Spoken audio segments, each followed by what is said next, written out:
Sabay-sabay natin alamin ang mga kaganapan na nangyayari sa ating bansa.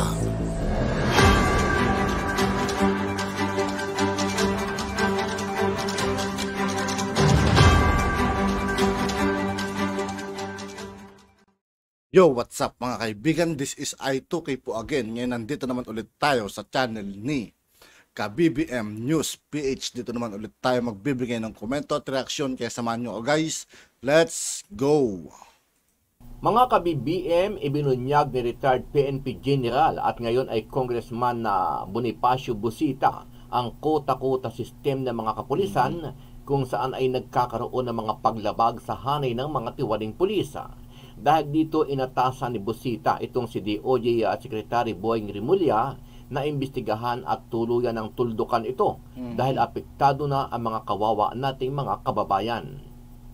Gusto ko pong banggitin kay Honorable Secretary Rimulya na kapag ikaw for the 1-year period ay malaking accomplishment mo sa illegal drugs, sa iba't ibang kaso, murder, rape, and everything, ang dami mong accomplishment, you will be considered as best unit. So, ang nangyayari po, pataasan ng accomplishments. Kaya po nangyayari ito. Dahil kaugalian po ng mga uniform personnel, pagalingan, pasikatan, ang nasasacrifice po, maliliit nating mga kababayan. Samantala, ginisa rin sa Kamara itong si Bucor Chief General Gregorio Katapang Jr. para tuluyan ng sibakin sa pwesto at huwag nang pabalikin itong kanyang Mas maganda sana mga kaibigan kung sa Kongreso ulit to, no? Kasi durog na durog si Angelina Bautista ron, dapat isunod na si Juan Katapang dito sa Kongreso. Pag sa Kongreso to, wala itong mga kaibigan. assistant na si Angelina Bautista kung saan ay tinawag pa nila itong Dragon Lady. Sabi ng mga congressman, handa silang mag-approve sa hiling na budget ng DOJ at Bucor, pero dapat siguruhin nilang walang magiging korupsyon sa mga nabanggit. Ala, ng tokwa naman no. Dadagdagan pa yung mga collection ng mga kwan sa Bilibid, tapos may mga nangyayari mga korupsyon na nga lang. Na ahensya. Our Bucor Chief, General Katapang, the Dragon Lady of Bucor has already resigned. That I would like to commend General Katapang on that. And I am now calling her a Dragon Lady. I hope that she will not come back anymore because previously she has resigned and was able to come back. Ang pangit naman ng pagkakaresign niya mga kaibigan, ano? Kasalukuyan sila nag-iimbestige. May iniiwasan mga kaibigan, may iniiwasan. If she applies again, I will turn down his or her application, Mr. Chair, Your Honor. Ano ang masasabi mo dito mga ka-BBM? Magagampan pa kaya ng tama ni Rimulya at Katapang ang kanilang mga tungkulin sa kani-kanilang mga posisyon sa pamahalaan? Sama-sama nating panuorin ang buong video at pakicomment nyo po ang inyong mga reaksyon at sariling opinyon. Pero bago yan, muli po ako nag-iimbita. Sa lahat ng hindi pa nakasubscribe mga kaibigan kay Ka-BBM News PH, mag-subscribe na po tayo at huwag nyo rin pong kalimutan mag-subscribe dito sa aking channel. Sa mga hindi pa po nakasubscribe sa ating channel na Ka-BBM News PH, pakipindot po ang subscribe button at pakiclick na rin ang notification bell para lagi kayong updated sa mga bagong upload natin na legit at napapanahong balita. Maraming pong salamat. Gusto ko pong banggitin kay Honorable Secretary Rimulya na though in-acknowledge po ng PNP yung kota-kota and accordingly may instruction na po ang Chief PNP, even the DILG, na tigilan na yung kota-kota.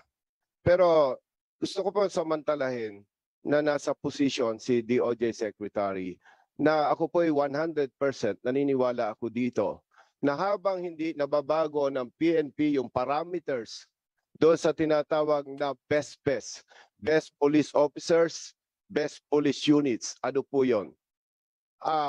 para po mas madali nating maintindihan, ang best officers and best units sa PNP ay itinuturing nila na ganito. Kapag ikaw, for the 1-year period, ay malaking accomplishment mo sa illegal drugs, sa iba't ibang kaso, murder, rape, and everything, ang dami mong accomplishment, you will be considered as best unit. Pagka maliit ang accomplishment mo, hindi ka makonsider as best unit. Parang sinasabi nila mga kaibigan, kaya parang nagkakaroon ng tanim, yung tanim drugs mga kaibigan. Kasi ibang mga pulis mga kaibigan, naghahabol pala dyan sa mga best na sinasabi nilang yan. Kaya kahit yung mga inosente, nadadamay. Diba? May mga ganun mga kaibigan, tinataniman nila ng drugs. Kindly shoot your last question, please. Yes, sir. So, ang nangyayari po, pataasan ng accomplishments. Kaya po nangyayari ito na katulad po ng Tagaytay City, isa yan sa peaceful area. Hindi po magbe-best unit yan. Sino ang best unit? Yung madaming accomplishment, yung mataas yung crime rate. So, baliktad na po. Dapat sana, Honorable Secretary Remulla, sir, ang maging best units, yung peaceful yung area niya. Hindi yung area na napakataas ng crime rates. Okay, please Kung hindi respond. po ma-address yan, naniniwala po ako kung hindi babaguhin yung parameters na yan dahil kaugalian po ng mga uniform personnel, pagalingan, pasikatan, ang nasasacrifice po, maliliit nating mga kababayan. Again, Honorable Secretary Remulla, sir, hanggat hindi na bago yung parameters ng PNP, yung kota-kota system po, hindi ma-address talaga yan. Thank you, Mr. Chair. Ang mga tanong ko po, Mr. Chair, would be more on the Bureau of Corrections, no? Because in our Committee on Public Order and Safety, marami na po kaming naitanong. And I'm so glad, Mr. Chair, as I was talking with our Bucor Chief, General Katapang, that the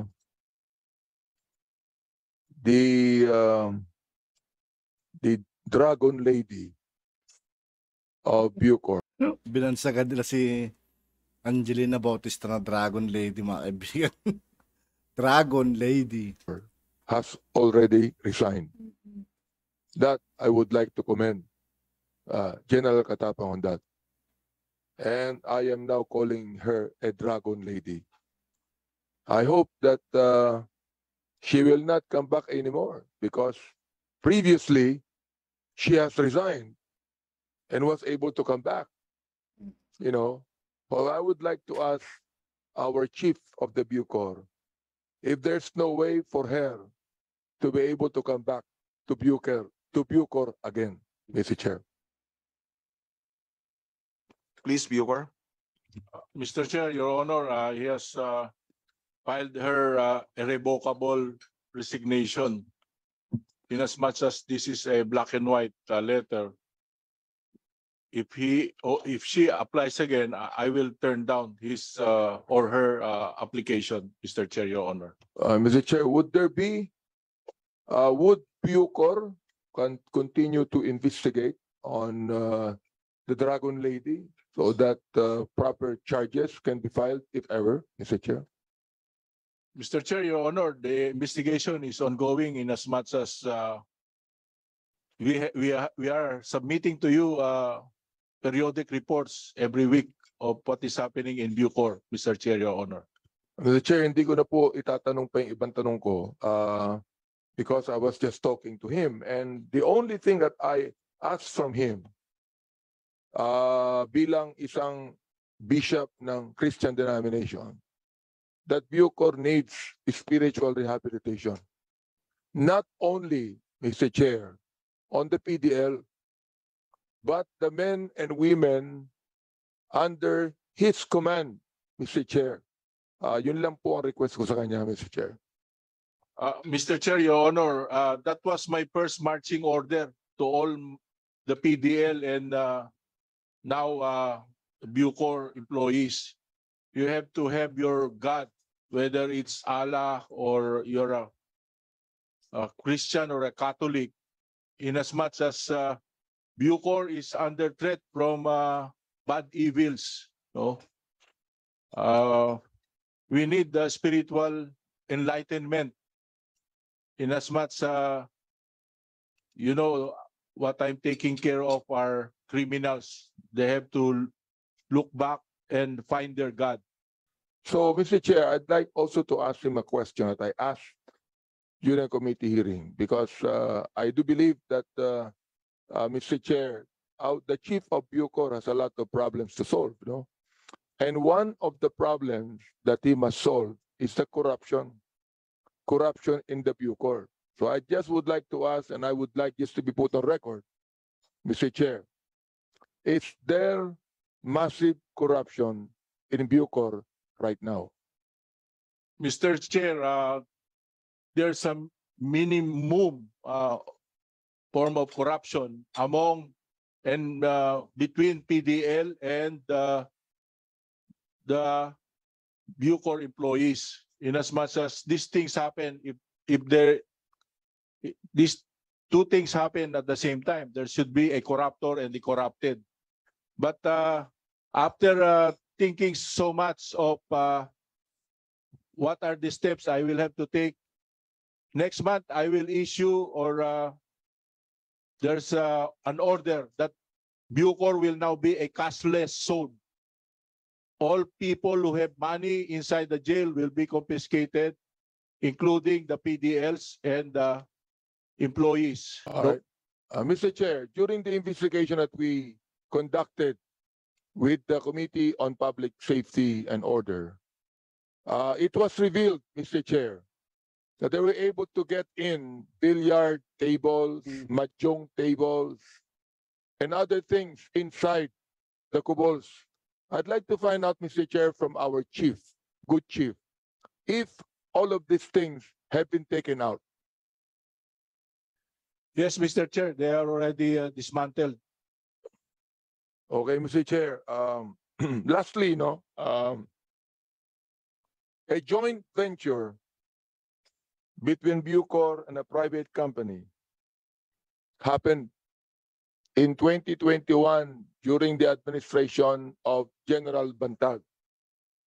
The agreement is that they will donate a property of around 300 hectares in Nueva Ecija. They will also build a prison infrastructure at no cost to the government. But they will also build, kasi transfer, no? A housing infrastructure, residential, development, commercial at the NBP, Mr. Chair. 35% will go to the private company and 65% will go to the government. I'd like to ask our good secretary, Mr. Chair, if DOJ actually know about this. Yes, Mr. Chairman. We found out about this even prior to my assumption to office. This was an activity that was supposed to have a groundbreaking activity with President Duterte as the guest of honor. And the PMS rejected this activity because this had no permission from the president, even the agreement itself. I think Secretary Guevara is very much aware. Solicitor General Guevara was there during that time. So, we look at that agreement as a void agreement, Mr. Chairman. Mr. Chair, do you believe this to be legal and No, valid, no, Mr. Chair? It's not legal, Mr. Chairman. Okay. According to my source, I am holding the document between the joint venture agreement of the Bureau of Corrections, a government agency under the Department of Justice, herein represented by its Director General Yusek Gerald Q. Bantag, and the Agua Tierra Oro Mina Development Corporation, or ATOM, a domestic corporation duly organized and existing under the laws of the Philippines.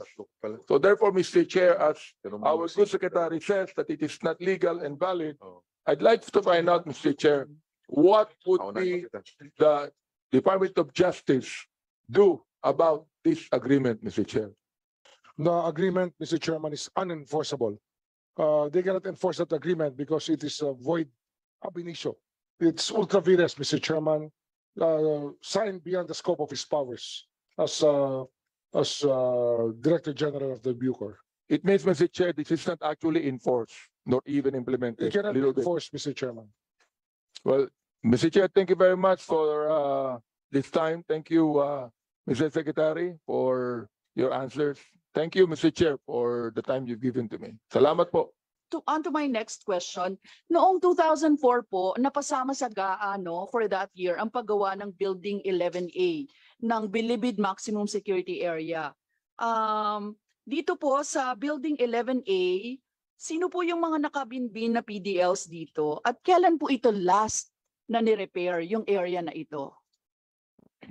If I'm not mistaken, Your Honor, Mr. Chair, that's the building for Iwahig, or is that in Bucor? Yeah, inside Bucor, ma'am.